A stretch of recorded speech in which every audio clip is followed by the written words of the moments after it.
Este es un programa de filosofía por televisión. Ustedes se preguntaron por qué estamos aquí. Yo existo porque pienso. El hombre piensa. Es el lugar en el cual todos los saberes son pensados. Descartes es un héroe del pensamiento. Es difícil enfrentar las grandes cuestiones. Es un libro de Jean-Paul Sartre, Crítica de la razón de Hegel. Esta es la historia de la filosofía de Hegel. Eterno. La filosofía es la totalidad de lo real, porque piensa. La totalidad de lo real. Colón descubre América y Descartes la subjetividad. ¿Qué es el humanismo?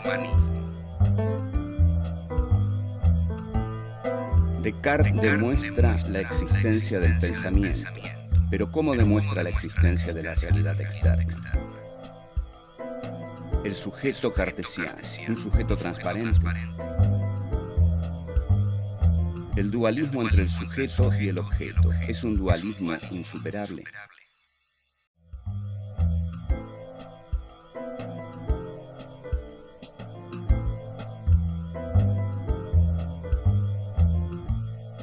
Tenemos dos grandes descubrimientos. Colón descubre América y Descartes descubre la subjetividad. No siempre estas cosas se relacionan. En realidad, yo ya lo dije y lo vuelvo a decir y lo voy a decir insistentemente. La historia de la filosofía se estudia mal. La filosofía se estudia mal. ¿Por qué? Porque la filosofía se estudia como si los filósofos fueran unos tipos distraídos que andan por ahí pensando cosas que nadie entiende. En cambio, los filósofos son seres muy terrenales, metidos en procesos históricos, grandes procesos históricos, que ellos expresan y que ellos dinamizan con su pensamiento. Entonces, la relación entre Descartes y el descubrimiento de América no es frecuente que ustedes la encuentren en los libros de filosofía, porque van a decir, ¿para qué vamos a poner el descubrimiento de América en un libro de filosofía? Si un libro de filosofía no es un libro de historia. Y un libro de historia no tiene que ser un libro de filosofía. Pero no, Descartes y Cristóbal Colón tienen mucho que ver, porque Cristóbal Colón descubre América para el capitalismo, como lo habíamos visto. No es que descubra América porque América no existía. América existía, pero no existía para los ojos mercantilistas del capitalismo. El capitalismo descubre América con Colón e incorpora a América al mundo europeo, que era el mundo por ese momento, en esos momentos. Entonces se establece así un sistema mundo. Ahora, este sistema mundo requiere a un protagonista, y el protagonista es el hombre el que sale a buscar nuevos mundos. Porque el hombre medieval no hubiera buscado nunca nuevos mundos, porque el mundo era un lugar de pasaje, un lugar de llanto, un mero lugar de pasaje en camino hacia el reino de los cielos. Pero el hombre de la modernidad sale a buscar nuevos mundos. Este es el hombre capitalista. Ahora, este hombre necesita tener una subjetividad, necesita pensarse a sí mismo, necesita saber quién es él, cuál es su relación con la realidad exterior. Y aquí aparece Descartes, quien, como lo dijimos, parte de una concepción de la filosofía como duda. Descartes ha demostrado la existencia del pensamiento, pero no demostró la existencia de las cosas externas. Lo que ha hecho hasta ahora Descartes es poner al hombre en la centralidad. El hombre es el centro, ese hombre es el sujeto capitalista de la historia. El hombre es la centralidad y con esto nace el humanismo. El humanismo nace cuando el hombre ocupa la centralidad y desplaza a Dios de la centralidad. Con esto nace el humanismo. Este humanismo lo llamamos humanismo porque parte del hombre. ¿De dónde parte Descartes? Parte de la subjetividad, pero esa subjetividad es la subjetividad del hombre. Entonces, el humanismo, vamos a definirlo así, el humanismo es una concepción que hace del hombre el punto de partida epistemológico fundamental. Epistemológico se refiere a todo aquello que sea el pensamiento científico sobre la realidad. Entonces, el humanismo es esa concepción que parte del hombre como sujeto, del hombre como sujeto centrado, a partir del cual es posible conocer, todo lo otro que hay en el mundo. Entonces, el nuevo problema que encarna Descartes, y el problema que realmente lo va a angustiar seriamente, es un problema que podemos disfrutar planteándolo, porque veámoslo así. Este señor René Descartes, en Holanda, junto a una estufa, tranquilo, protegido por la monarquía holandesa, sin miedo a la Inquisición, descubre que el centro del pensamiento es la subjetividad. Está seguro de eso. De eso dice: yo estoy seguro, dice Descartes. Yo estoy seguro de que mi pensamiento es el origen de todo posible filosofar. Ahora, Descartes dice, sin embargo, fíjense ustedes que para el sentido común esto es casi risible, diríamos. Un buen hombre laborioso, campesino, le diría a Descartes: no sé por qué usted se plantea estas cosas, es tan evidente que mi vaca está ahí, que mi carruaje está ahí, que mi azada está ahí. Ah, no, dice Descartes, pero yo soy un filósofo, yo tengo que dar cuentas, es decir, yo tengo que justificar metodológicamente, epistemológicamente, filosóficamente, que la realidad externa existe.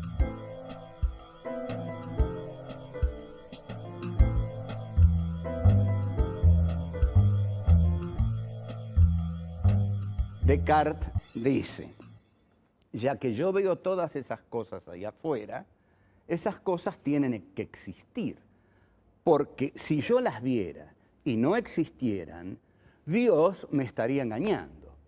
Entonces tienen que existir porque Dios es infinitamente bueno, es infinitamente veraz, es incapaz de todo engaño, y si yo veo todo lo que está ahí afuera, es que Dios no me está engañando, sino que todo eso que está ahí afuera está. Ahora, Descartes introduce aquí una figura muy simpática, que es la del genio maligno, le malin génie, en francés, porque Descartes escribía en francés. Esta digresión, jamás digan digresión, por favor, digresión. Esta digresión es muy importante, porque Descartes escribía en francés, no escribía en latín, quería hacerse entender, quería llegar a que la gente lo entendiera, quería llegar al pueblo en última instancia. Entonces dice, introduce esta figura de le malin génie, el genio maligno.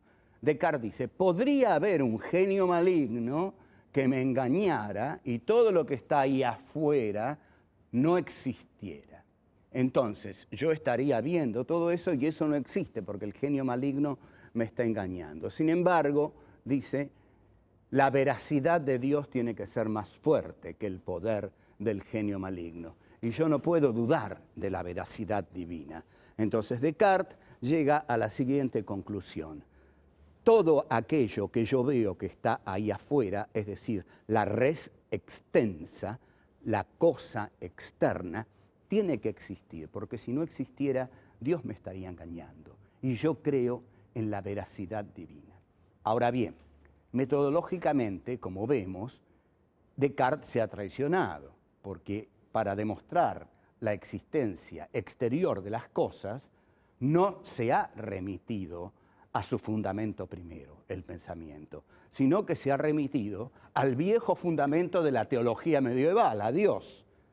Entonces, estamos de nuevo en la teología medieval. Para demostrar la existencia de la realidad externa, Descartes recurre a Dios. Recuerdo un chiste muy lindo que se contaba en mis viejos años de estudiante en la calle Viamonte. En la calle Viamonte estaba la Facultad de Filosofía y ese era un ámbito mítico donde circulaban personajes como Oscar Mazota, León Rosigner, en fin, Liceo Verón, Sebrelli, y a veces yo. Bueno,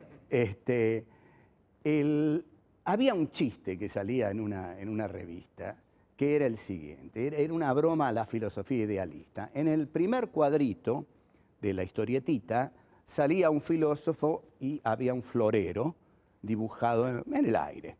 Y el filósofo decía: todo esto es muy sencillo, ese florero está ahí porque yo lo pienso. como yo pienso ese florero está ahí. Segundo cuadrito, el florero y el filósofo. El filósofo dice, si yo dejara de pensar que ese florero está ahí, tercer cuadrito, el florero solo, y se escucha la voz del filósofo, ese florero dejaría de existir. Cuando en realidad el chiste era que el que dejó de existir fue el filósofo. Este es un chiste típico del materialismo filosófico, es decir, el que propone la primacía de la materia por sobre la subjetividad. Nosotros éramos muy jovencitos y estábamos estudiando a Descartes en 1966. En 1966 se da el golpe cavernícola del general Juan Carlos Onganía.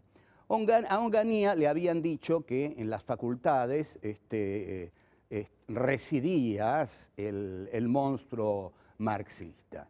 Entonces Onganía decidió extirparlo. Para extirparlo, bueno, hizo lo de siempre. Mandó los camiones de asalto, la policía, con los palos. Había salido un chiste de Quino por esa época que llamaba al palo de policía el palo de abollar ideologías.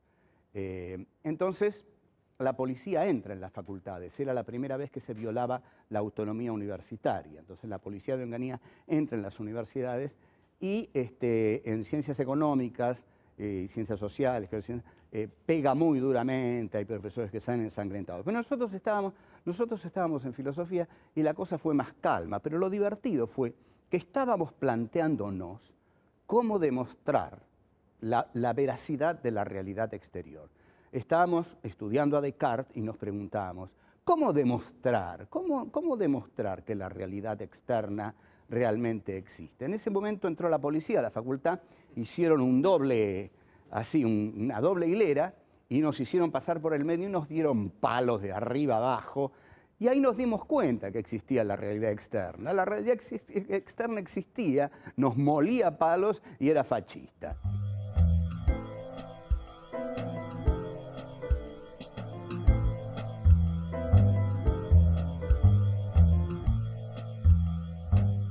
Aparte de los bastones de la policía de abollar ideologías, la subjetividad como principio fundante de la filosofía y como elemento a partir del cual se podía demostrar la existencia de la realidad externa, el cogito cartesiano, el ego cogito, el pienso luego soy, va a recibir varios palazos, digamos, a lo largo de la historia, pero hay uno sobre todo que, digamos, en Buenos Aires es muy conocido y que proviene de la cualidad neurótica de esta ciudad portuaria, llena precisamente de neuróticos, y donde hay muchos neuróticos hay muchos psicoanalistas, y donde hay muchos psicoanalistas hay muchos neuróticos a la vez.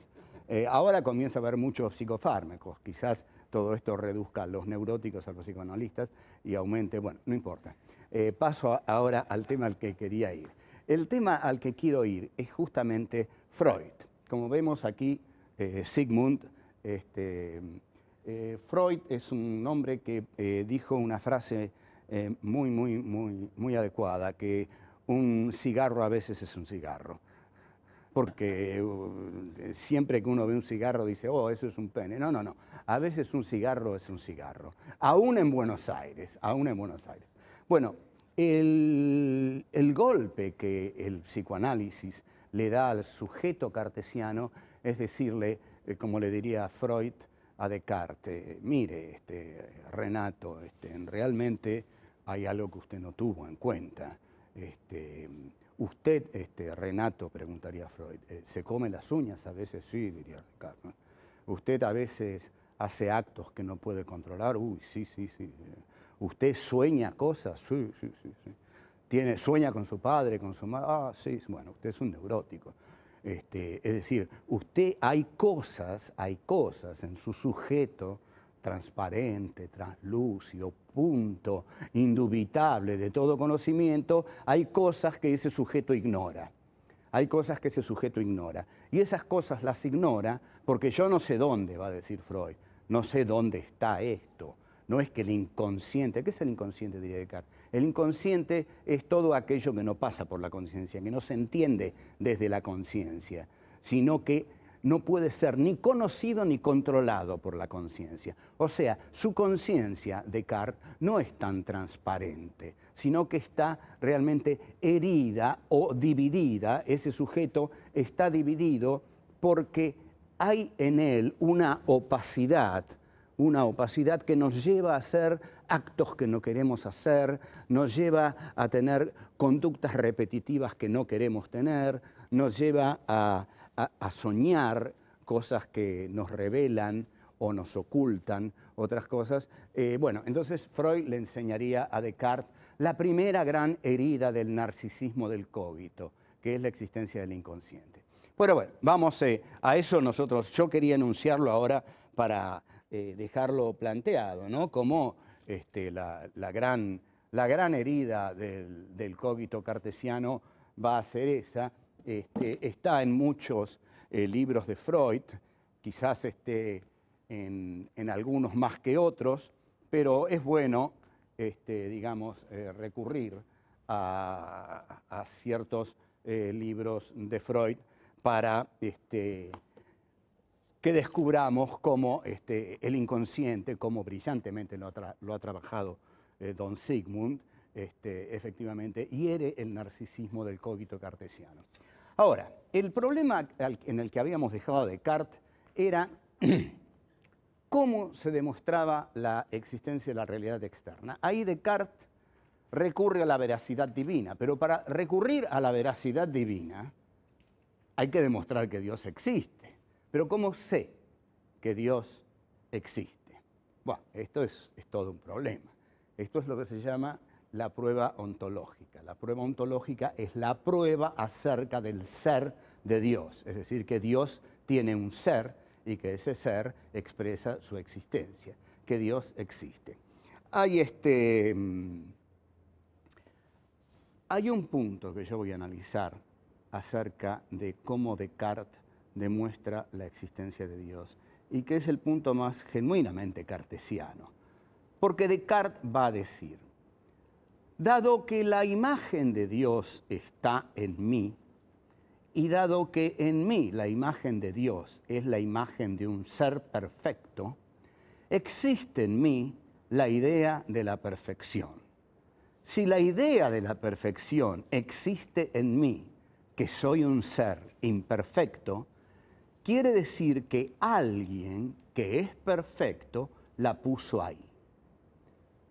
Esto está claro, pero igual lo voy a repetir. Descartes demuestra la existencia de Dios del siguiente modo: existe en mí la idea de la perfección. Yo no soy perfecto. En consecuencia, alguien que es perfecto la puso en mí. Y ese es Dios. Bueno, sin embargo, ustedes observen que esta demostración que hace Descartes de la existencia de Dios, esta demostración está hecha a partir de la subjetividad también, porque no demuestra la existencia de Dios dejando de lado la subjetividad, sino que la demuestra partiendo otra vez del cogito. ¿Por qué? Porque Descartes dice: dado que existe en mi subjetividad, en mi pensamiento, en mi cogito, la idea de la perfección, debe existir un ser perfecto. O sea, demuestra la existencia del ser perfecto porque existe en la conciencia la idea de la perfección. Está bien, digamos, es como haber tirado la esponja dentro del pensamiento de Descartes. Es una aflojada, pero es una aflojada hasta cierto punto, porque demuestra la existencia de Dios porque en el pensamiento existe la idea de la perfección. Entonces, es desde el pensamiento que demuestra la existencia de Dios, porque hay en la conciencia la idea de la perfección, es que tiene que existir un ser perfecto que la haya puesto ahí.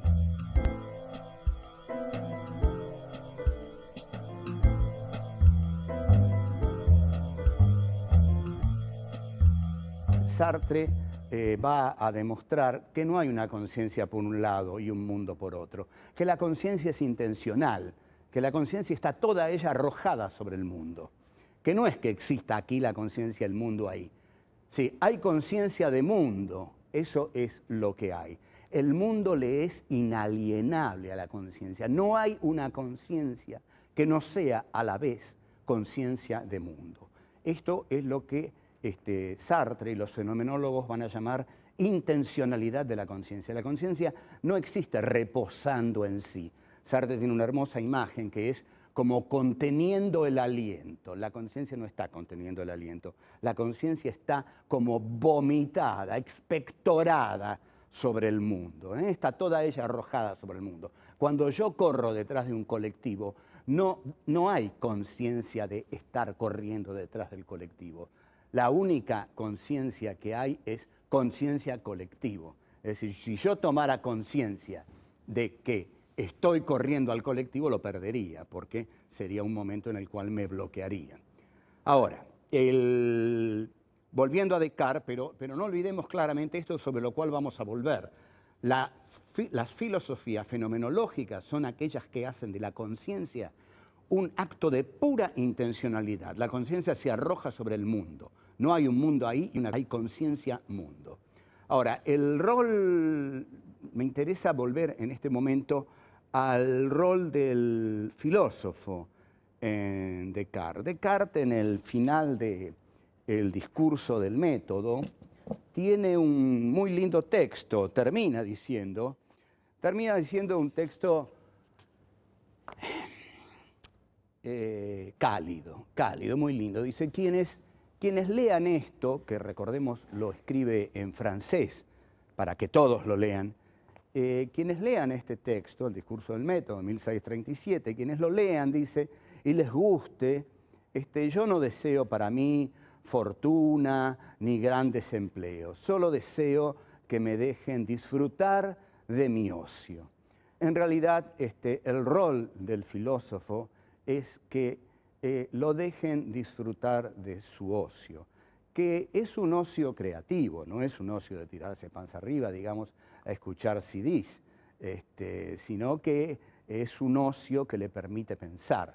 La concepción que Descartes tiene del filósofo es la de un hombre que necesita serenidad para pensar y que de esa serenidad van a salir sus obras.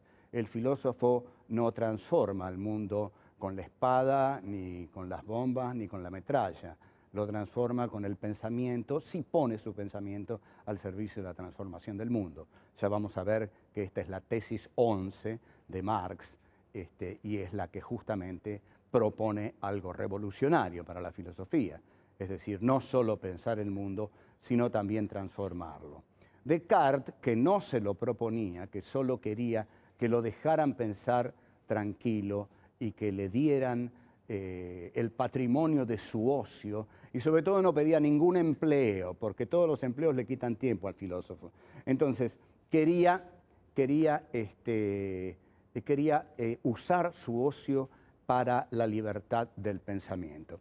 Esto nos lleva a revisar la imagen del filósofo como un ser distraído, que anda por las nubes. No, todas esas son macanas. Los filósofos son los seres más atentos a la realidad que existen. Además, los filósofos son aquellos pocos seres que todavía tienen tiempo para pensar el mundo. Porque hoy, por ejemplo, ya nadie tiene tiempo para pensar el mundo. Apenas si tienen tiempo para cumplir sus tareas cotidianas, levantarse, desayunar, trabajar, comer y dormir.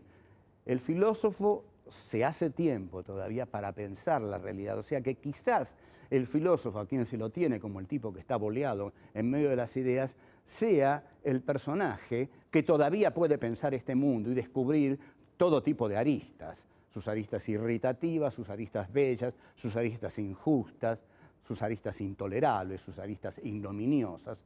Marco estas porque son la mayoría de las que constituyen nuestro mundo. Hannah Arendt había propuesto una imagen del filósofo como el tipo distraído para justificar a Martin Heidegger, que había sido el maestro y el amante de su juventud. Y había dicho que Heidegger había caído en el nacionalsocialismo como Tales o Anaximandro, no recuerdo exactamente quién, pero creo que era Tales de Mileto, había caído en un pozo por mirar las estrellas. Bueno, es una torpe justificación de lo que le pasó a Heidegger. Heidegger se hizo nacionalsocialismo con total conciencia y lucidez, y los filósofos no andan mirando las estrellas ni se caen en los pozos. Cuando miran las estrellas, lo hacen para tener una concepción del universo, y esa concepción del universo los lleva siempre, inexorablemente, a tener una concepción de la vida y comprometerse con ella.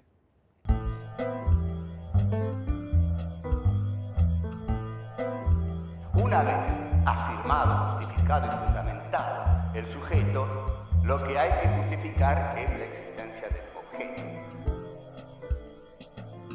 La realidad externa existía, nos molía palos y era fascista.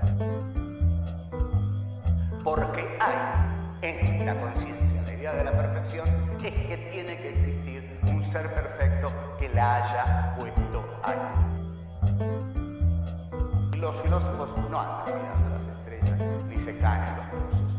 Cuando miran las estrellas, lo hacen para tener una concepción del universo, y esa concepción del universo los lleva siempre, inexorablemente, a tener una concepción de la vida.